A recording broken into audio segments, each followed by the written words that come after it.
प्रधानमंत्री नरेंद्र मोदी जलवायु पर संयुक्त राष्ट्र सम्मेलन के दौरान विश्व जलवायु कार्रवाई शिखर सम्मेलन में हिस्सा लेने के लिए संयुक्त अरब अमीरात पहुंचे। इस दौरान प्रधानमंत्री नरेंद्र मोदी का जोरदार स्वागत किया गया।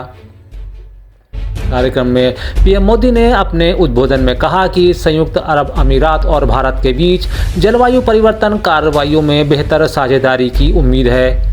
अरब के अखबार को दिए एक इंटरव्यू में पीएम मोदी ने कहा कि भारत और संयुक्त अरब अमीरात भागीदार के रूप में खड़े हैं। हम जलवायु कार्रवाई पर वैश्विक चर्चा को प्रभावित करने के अपने संयुक्त प्रयासों में दृढ़ हैं। सबकी भागीदारी आवश्यक है। फ्रेंड्स, आज भारत ने इकोलॉजी और इकोनॉमी के उत्तम संतुलन का उदाहरण विश्व के सामने रखा है। भारत में विश्व की 17% आबादी होने के बावजूद 17% आबादी होने के बावजूद ग्लोबल कार्बन एमिशंस में हमारी हिस्सेदारी ओनली 4% से भी कम है। हमारा लक्ष्य 2030 तक एमिशन इंटेंसिफाई को 45% घटाना है। हमने तय किया है कि नॉन फॉसिल फ्यूल का शेयर हम बढ़ाकर 50% करेंगे और हम 2070 तक नेट जीरो के लक्ष्य की तरफ भी बढ़ते रहें।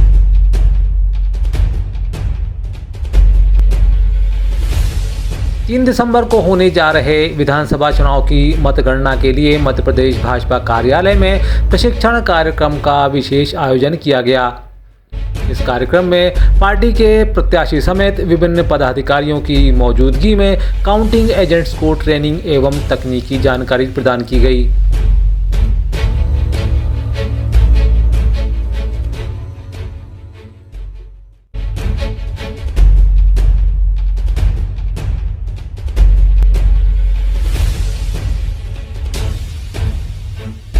मध्य प्रदेश विधानसभा चुनाव के परिणाम यूं तो 3 दिसंबर को आने हैं, लेकिन गुरुवार को नतीजों से पहले आए इन टेम्पररी परिणामों पर पॉलिटिक्स शुरू हो गई है। भाजपा इन एग्जिट पोल से खासी उत्साहित है और एग्जिट पोल में दिखाए जा रहे नतीजों के लिए अपनी योजनाओं पीएम नरेंद्र मोदी और कार्यकर्ताओं की मेहनत को श्रेय दे रही है, जबकि कांग्रेस एग्जिट पोल को ध्यान भटकाने का षड्यंत्र बता रही है। कांग्रेस का कहना है कि उन्हें इन नंबरों पर विश्वास ही नहीं, देश विजन से चलता है, टेलीविजन से नहीं। कांग्रेस का दावा है कि उनकी सरकार बन रही है। उधर कांग्रेस के चीफ कमलनाथ ने एग्जिट पोल को ध्यान भटकाने का प्रोपेगेंडा बताया है। कमलनाथ ने कहा कि कांग्रेस के सभी कार्यकर्ताओं को मैं उनका बल याद दिलाना चाहता हूं।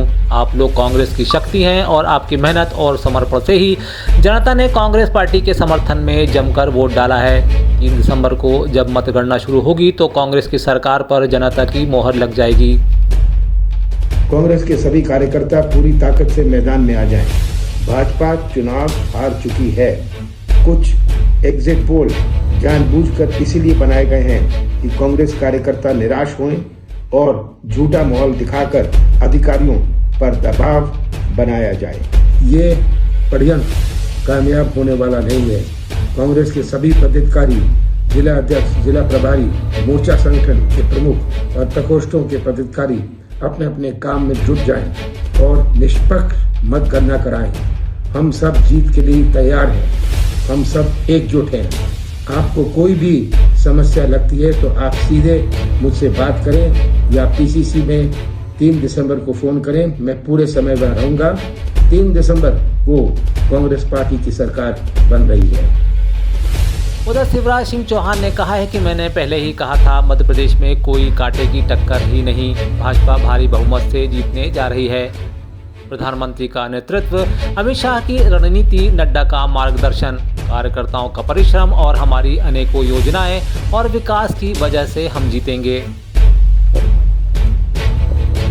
मार्गदर्शन, हमारे सभी कार्यकर्ताओं का अनथक परिश्रम और जनता का प्यार और आशीर्वाद केंद्र की योजनाएं भी, चाहे वो पीएम गरीब कल्याण योजना हो या पीएम किसान सम्मान निधि हो, पीएम आवास योजना हो या फिर मध्य प्रदेश की सरकार की योजनाएं, चाहे वो लाडली बहना हो जिसने बहनों की जिंदगी बदल दी, लाडली लक्ष्मी से लेकर लाडली बहना तक का महिला सशक्तिकरण का एक लंबा सफर है जिसने बहनों के हृदय में एक अलग स्थान भारतीय जनता पार्टी के लिए बनाया।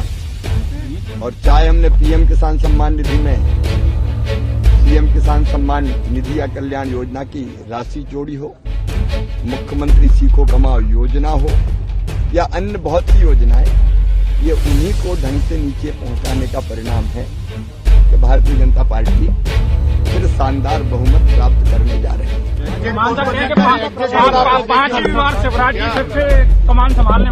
भारतीय जनता पार्टी जिंदाबाद। उधर कांग्रेस के दिग्गज दिग्विजय सिंह ने एग्जिट पोल के नतीजों पर कहा कि नतीजे इतने डाइवर्स हैं कि इनमें कुछ कहा नहीं जा सकता। इतना मैं कह सकता हूं कि चुनाव में मध्य प्रदेश के अंदर 130 सीटों से ज़्यादा कांग्रेस पार्टी को बहुत मिलेगा।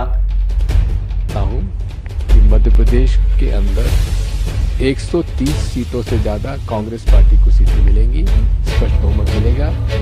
लोगों में एक भावना थी बदलाव की और बदलाव का वोट मिलेगा। जनता चुनाव लड़ी है, कांग्रेस का छोटा कार्यकर्ता चुनाव लड़ा है। लोग बाग ऊब चुके हैं शिवराज सिंह चौहान उनके झूठे वादों से और भारतीय जनता पार्टी के दुष्कर्मों से।